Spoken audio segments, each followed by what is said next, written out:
Halo, jumpa lagi bersama saya dalam studi Al-Quran. Studi kita kali ini membahas tentang surah Al-Baqarah ayat 146. Ini merupakan sebuah ulasan logis. Terlebih dahulu kita akan melihat kutipan teks wahyu Allah tersebut. Jadi pada waktu itu Allah berkata kepada Muhammad, orang-orang yang telah kami beri kitab mengenalnya seperti mereka mengenal anak-anak mereka sendiri. Sesungguhnya sebagian mereka pasti menyembunyikan kebenaran, padahal mereka mengetahui. Nah, inilah kata-kata asli dari Allah yang disampaikan kepada Muhammad, ya. Itu. Nah, kita akan melihat tafsir kata dari wahyu Allah tersebut, ya. Nah, di sana dikatakan ada kata kitab, ya. Dalam Al-Quran Departemen Agama RI, kata kitab langsung diikuti dalam tanda kurung, yaitu Taurat dan Injil. Itu artinya yang dimaksud dengan kitab adalah Taurat dan Injil.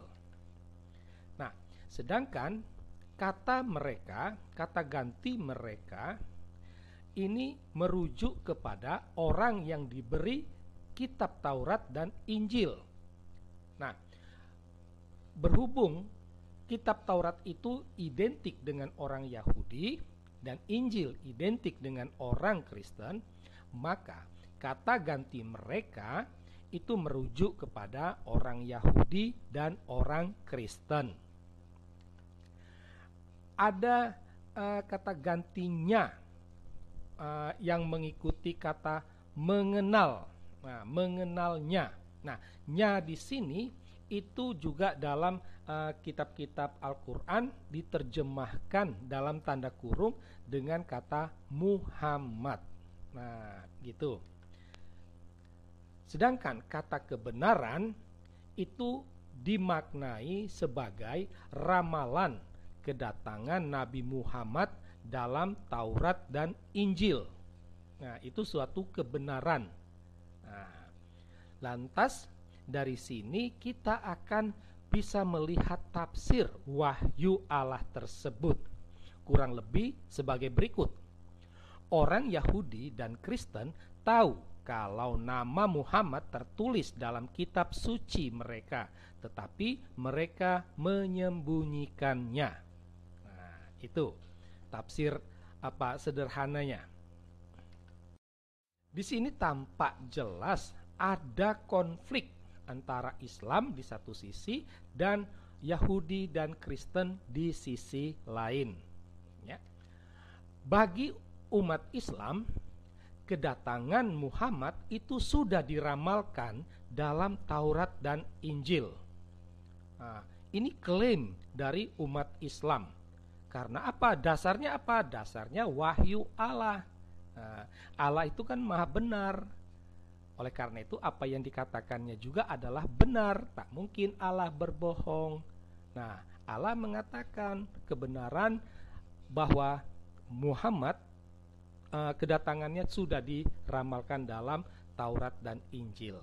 Nah, di sisi lain, orang Yahudi dan orang Kristen jelas mereka menolak klaim dari umat Islam. Dasarnya karena kitab suci mereka berisi sejarah keselamatan bangsa Israel. Muhammad bukan orang Israel. Oleh karena itu ya jelas jangan pernah bermimpi. Itu ibarat jauh api dari panggang.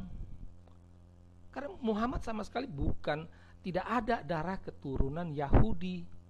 Sementara kitab suci baik itu orang Kristen maupun orang Yahudi berisi sejarah keselamatan bangsa Israel yang berawal dari kisah penciptaan. Nah, ini yang harus dipahami. Nah, karena itulah tampak jelas bahwa Allah telah melakukan fitnah dengan mengatakan orang Yahudi dan Kristen telah menyembunyikannya. Ya, menyembunyikan kemana? Memang jelas tidak ada. Kok dipaksa harus menyembunyikan? Ini, ya. Terlihat juga wahyu Allah ini sedikit bermasalah, ya. Jika Allah memang sungguh maha tahu, kenapa Allah waktu itu tidak langsung menyebut dalam kitab mana ramalan Muhammad itu tertulis? Ya. Kalau memang benar Allah itu maha tahu, langsung saja sebutkan. Tetapi kan ternyata tidak. Mungkin karena tidak tahu, atau malu, atau ragu-ragu, atau takut salah. Nah, ini problematik dari wahyu Allah, ya. Nah, Allah dia dalam wahyunya tadi mengatakan sebagian saja yang menyembunyikan kebenaran itu, ya. Jadi dalam kutipan wahyu Allah tadi, yang menyembunyikan kebenaran itu hanya sebagian, ya, hanya sebagian. Itu artinya apa? Ada sebagian lain yang tidak menyembunyikan. Oleh karena itu, bisakah Allah menyebutkan sebagian lain yang tidak menyembunyikan agar kita bisa membuat pembandingan? Faktanya tidak ada. Di sini tampak jelas Allah hanya menuduh tanpa bukti. Masa Allah seperti itu sih? Ya. Nah, dari uraian ini tampak jelas, ya, bahwa Allah kurang percaya diri dengan pernyataannya bahwa Muhammad itu adalah nabi, ya. Allah mengatakan bahwa Muhammad itu adalah nabi penutup, ya. Tetapi rasanya Allah kurang percaya diri sehingga dia membutuhkan pengakuan dari luar atas kenabian Muhammad. Lucu, ya.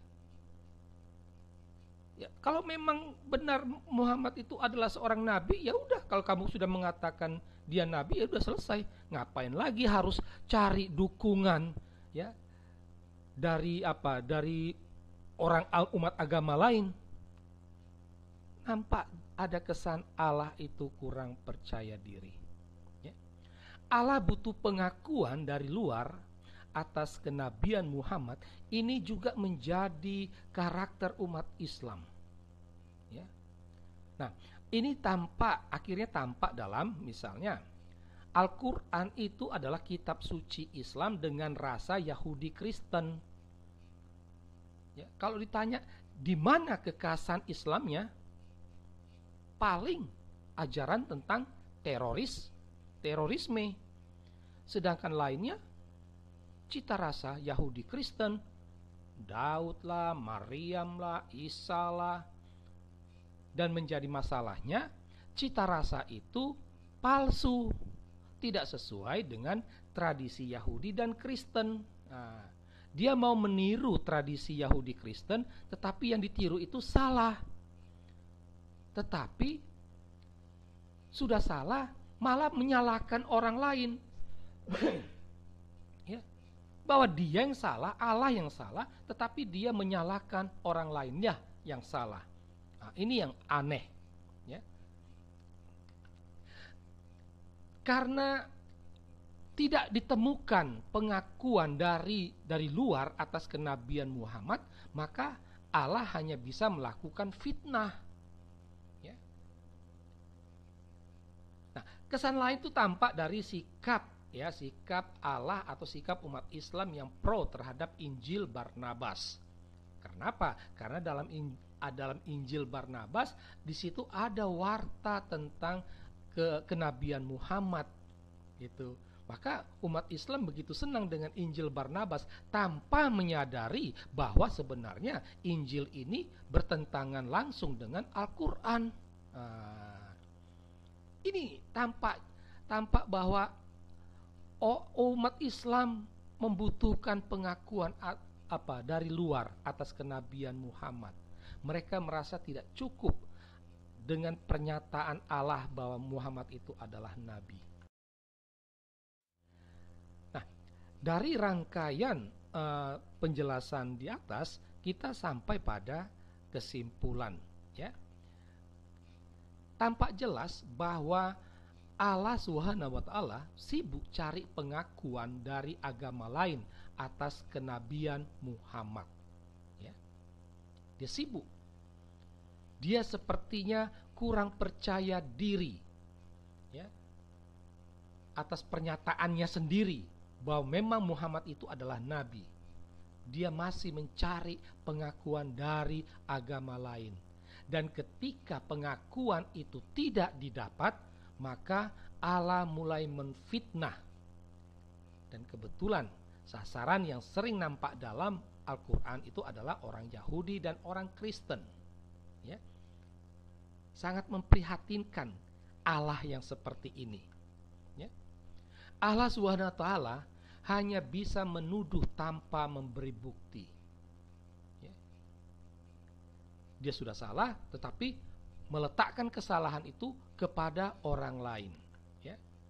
Nah, dari sini tampak jelas bahwa surah Al-Baqarah ayat 146 ini rasanya bukanlah wahyu Allah. Karena tidak mungkin Allah itu salah, tidak mungkin Allah punya karakter yang buruk, ya. Hanya manusia yang punya karakter buruk itu. Oleh karena itulah surah Al-Baqarah ayat 146 bisa jadi merupakan rekayasa manusia. Demikianlah telah singkat studi Al-Quran kita tentang surah Al-Baqarah ayat 146. Semoga Anda mendapatkan pencerahan.